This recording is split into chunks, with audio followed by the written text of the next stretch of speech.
Hello, Tiny Home fam. This is Lindsay. Happy Tiny Home Tuesday. And today I want to focus on brand values and what our company, Experience Tiny Homes, is really focused on in terms of our values and what we want Experience Tiny Homes to be known for. And we also made an edit to our values as of today. So I wanted to get on and share with you. There was a slight tweak in one of the words, but very important um, change. And the first value, as you can see here on the screen, is community. And I'll just share a quick little story. We were in the San Luis Obispo Tiny Home Expo, and that is actually our tiny home there at the expo. Our tiny home, oftentimes what will happen is there will be builders at these shows as well as those that are DIYers. And then right next to us was our friend Dan with his van, and then other friends with their school buses. And I don't think anyone other than us were staying on the property that were in a tiny home. So our tiny home became like the community hub, kind of the gathering place once the event had ended. People that were in their school buses or their vans didn't have as much space. So we had like 20 people in our tiny home. And that was the type of community that we created in a field that otherwise is just sitting there as a field.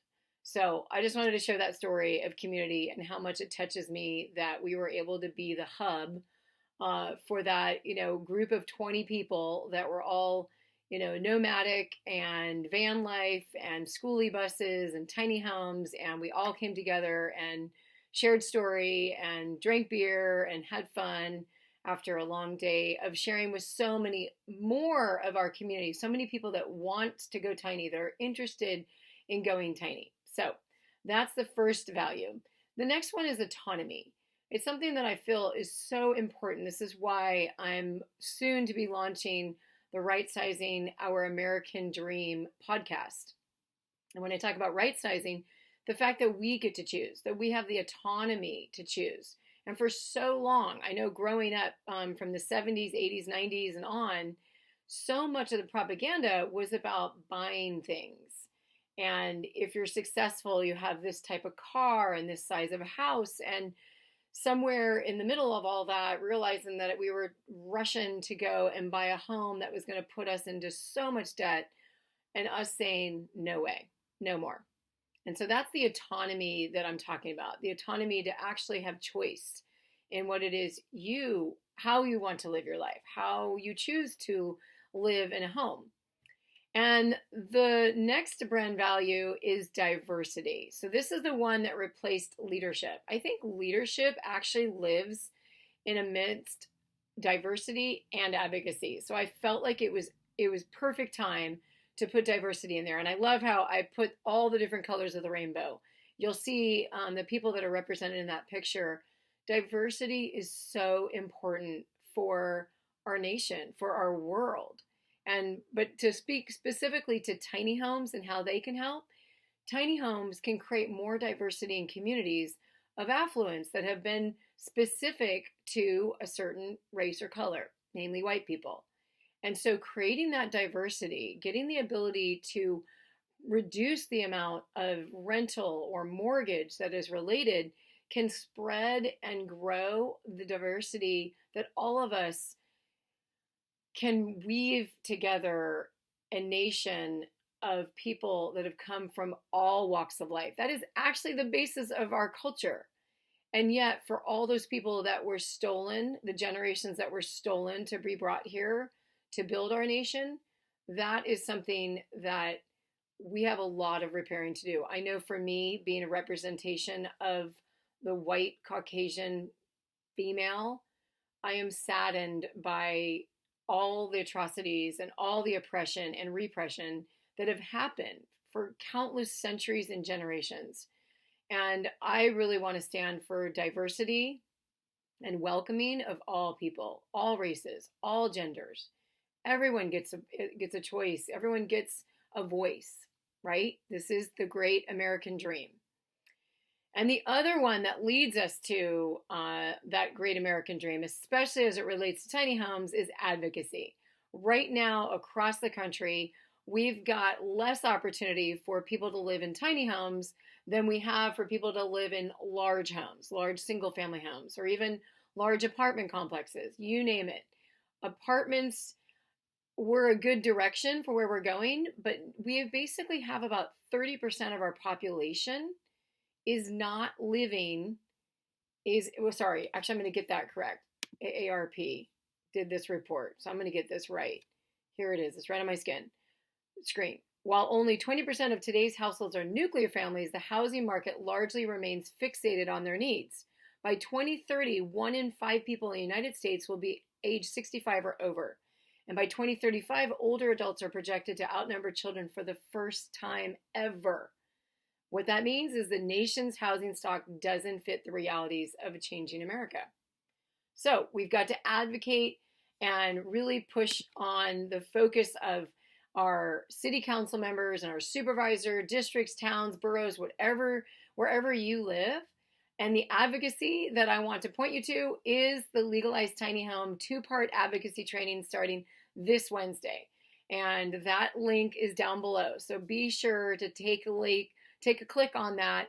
And if you are someone that really feels compelled to doing something right now, because so many people are awakened to so much need in the world, housing is a cornerstone for people to be successful. We are seeing records amount of people having issues with financial reality because of COVID-19, because of all the sheltering in place, all the spikes, not to mention all the people that are grieving over a loved one that they've lost.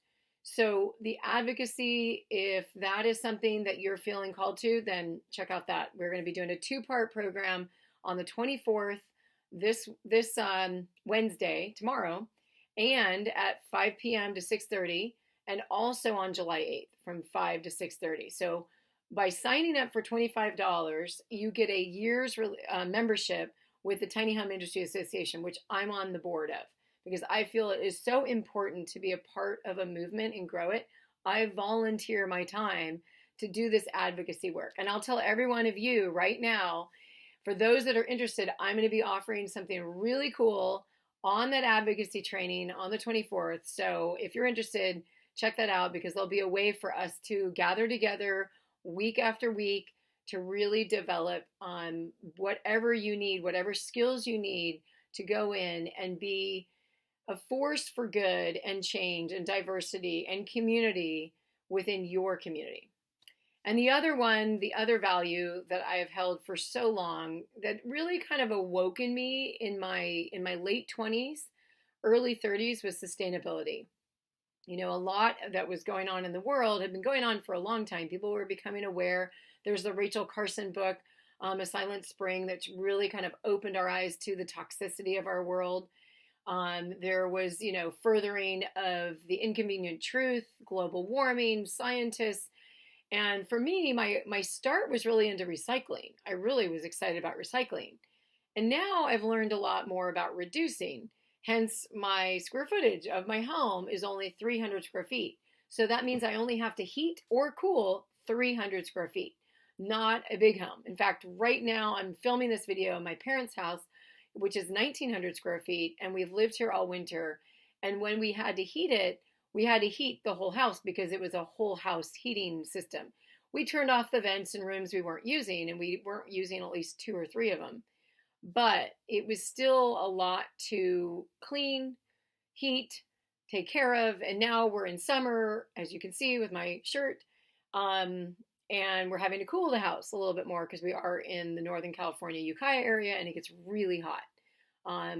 So there's just a lot of benefits to, reducing your footprint for the planet. And if you're someone that feels really called to living a life of sustainability, and your values are rooted in more of environmental focus, then tiny homes are a wonderful way to take yourself down that journey. And finally, generosity. That is something that I love giving. I love giving so much that I also have to receive, right? That is something that is something I'm working on. But I recently did 4 Design Your Dream Tiny Home Life workshops for free during all this COVID time. And it really taught me a lot about we're all very similar. There are so many people that are motivated to go tiny. And as my friend Zach Giffen of Tiny House Nation said the other night, there's 4 motivations for people to go tiny. And number 1 usually is downsizing less stuff. Number 2, financial freedom. Those could be different, but at least there are 4 motivations, and you get to choose which ones are number 1, 2, 3, and 4 to you. The third one, sustainability, as I mentioned here. And finally, the fourth one, social justice, diversity, an opportunity to blend communities like we've never done it. For a long time now, cities have been planned and developed with big houses in mind, trailer parks over here, you name it. And we need to start blending that. Think of the homeowner that is staring at a mortgage bill that just got laid off during the COVID-19, and now a tiny home could be in their backyard, bringing either rent or putting a loved one in the backyard where they can all share the abundance of a property. Not all properties will be able to fit a tiny home in the backyard. For those that can, though, if those ordinances do not allow them, then they can't. You can have an RV parked on your property, but you can't live in it. We're talking about permanent, habitable living spaces.